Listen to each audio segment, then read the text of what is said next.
munsi ni siku ambayo si ya kawaida, umunsi udasanzwe, ni siku ambayo Bwana ameipanga tangu awali. umunsi Imana yateguye kuva Na kera. wakati alipanga, Igihe yawutegura alipanga anajua kwamba wewe kwa dakika hii na saa hii utakuwa uko mahali hapo. yawuteguye ati kuri uno munota kuzoba uri Na hano, kwa sababu yeye ndiye anapangilia majira na nyakati. kuko ari wapanga umwanya n'ibihe. Na hiyo tena Nico gituma ndio maana leo nico gituma uyu munsi hautatoka kama jinsi ulivyo. nuza gusohoka nk'uko waje. Ninakuhakikishia, Ndakurahiye ukuri, ninakuhakikishia ndakubwije ukuri, hautatoka kama jinsi nusohoka ulivyo. nk'uko waje.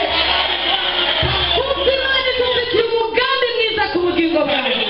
Amen. Haleluya. Amen.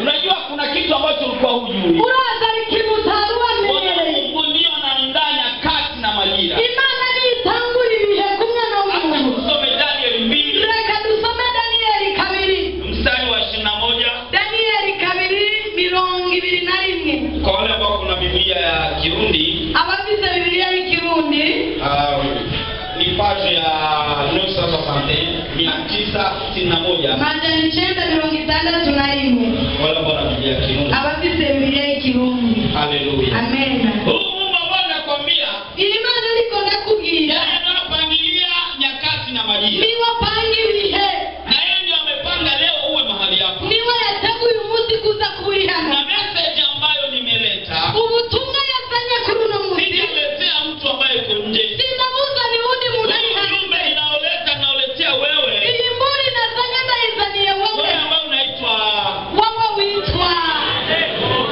wewe ambao unaitwa wowe wewe ndio mwenye ujumbe. ni wowe w'ubutumwa.